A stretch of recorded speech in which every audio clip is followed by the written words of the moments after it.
এই এক বাচ্চার মাও যায় বললো ওই বুইরে কালা পাটার লগে। লামডিং বাজারে সবজির দাম এত বেশি, তো কথার মধ্যে কথা হলো আজকে যাবো আমি লামডিং বাজারে। তার মানে ভাড়ায় আইছি আমি 2 মাস ধরে, আর 2 মাসের মধ্যে কিন্তু আমি একদিনও বাজারে যাই নাই। আচ্ছা, আজকের ব্লগটা এই দোকান পাড়া থেকে আরম্ভ করলাম। আর আমরা যে অটো দিয়ে যাবো ওই অটোটা কিন্তু কাঙ্গুর সামনে খাড়া রয়েছে। এই যে এই মানুষটাই কিন্তু অটোর ড্রাইভার। দেরি না করে ফটাফট অটোর মধ্যে উঠে পড়লাম। উঠে নিয়ে আমি যাইতেছি বাজারে। আর মেলা দিন ধরে এমনি বাজার ঘাটে যাই না, আজকে তার মধ্যে গেতেছি অচিনা বাজারে। জানি না বাজারটা কেমনে। আঙ্গু ক্যাম্পের মানুষ তো খালি কয় বাজারটা বেলে বেশি সুবিধার না, এই জন্য আজকে আমি নিজে চোখে যাই না দেখুমু। তো মনে করেন যে দিন দুনিয়া খুবই খারাপ। আঙ্গু দুজনের বগালে সিট থাকা সত্ত্বেও এই এক বাচ্চার মাও যায় বললো ওই বুইরে কালা পাটার লগে। তো বাজারটা পায় হেরে অটো থেকে নামে এখন আমরা বাজারটা পরে করে ঘুরে দেখুমু আর কিছু বাজার সদাইও করুমু। তার মানে আজকে আঙ্গো বাবা বাজার আহা নাই কি, আর আমারই কয় দিছে যা যা খরচপাতি লাগে আমি নিয়ে যাবো।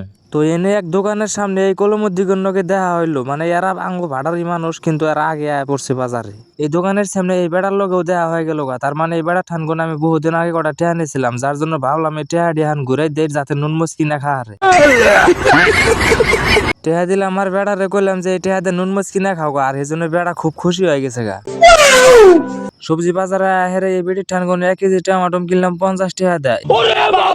এখন আমি ভাবতাছি 1 কেজি টমাটম 50 টাকা কি এনে গে, এই লামডিং বাজারে সবজির দাম এত বেশি। তারপরে আর এক দোকানে যাই না, আমি ভাবতাছি যে কি নিমু। তার মানে আমি তো কোনোদিন বাজার টাজার করি না, বাবাই যেহেতু বাজার করে আর আমারে কয়েও দেয় যে কি কিনে হন রাখবো। তো ভাবা চিন্তা বাদ দিয়ে 1 কেজি বাগুন কিনে নিলাম এই দোকানে থেকে। তার মানে এই লামডিং বাজারে সবজির দাম খুব বেশি। আর আঙ্গরে কিন্তু খোরাকির টেহা মানে অতটা দেয় না, মানে হিসাবের টেহা দেয়। ঘটনাই বুঝি না, আমি বাজারে আছি না কোন আছি দিশা পাইতেছি না। তার মানে যদি বাজারে আয় থাকি তাহলে তো মানুষের তো কম থাকার কথা না। আমার মনে হয় এই বাজারটা রাত পোহানের আগেই বহে। আর বাজারটা মানে ফুটপাতের বাজার থেকেও মানে একদম নিশ্চিত বাজার। আমার মনে হয় বাগবর বাজারে নাগাল বড় বাজার কোন হানেই নাই কে। তার মানে বাগবর বাজার এত পরিমাণ বড় যা আমি কোন হানে উত্তরি দেখি নাই কে। আর আমার মনে হয় না যে বাগবর বাজারে নাগাল বড় বাজার কোন হানে আছে। হঠাৎ করে এক দোকানের সামনে দেখো কত বড় একটা গরু। তার মানে এত বড় গরু যেহেতু এই জন্য ভাবলাম যে একটা ছোট্ট ক্লিপ নিয়েই নেই। আর গরুটা তো প্রায় আমার আইডি মতো 2 কুইন্টাল মাংস হবো। আপনারা কমেন্ট করেন যে কয় কুইন্টাল মাংস হবো। বাজার যেহেতু ক্লিয়ার করা শেষ, এখন ভাবতাছি যে একটা হোটেলে যাবো, হোটেলে যাই কিছু খামু, খাই দে তার বাদে জামগা।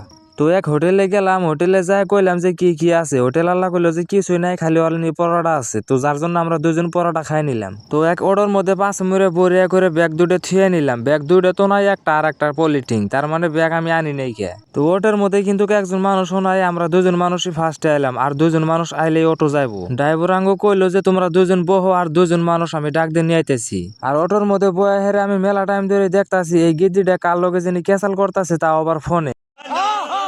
আমার মনে হয় ওর বয়ফ্রেন্ডের লোকে ক্যাসাল করতেছে। তার মানে শুনলাম যে ওর বয়ফ্রেন্ড ওতে বাজার আইবার কইছিল। তো আহানাই খেয়ে দেখা বাজারের মধ্যে আওরা খাওয়া গাইল আরম্ভ করে দিছে। তার মানে রাগ উঠে গেছে ওর বয়ফ্রেন্ড আহানাই খেয়ে নিয়ে। তার মানে আইলে তো ফুচকা খায় আর তো টেহা লাগতো না।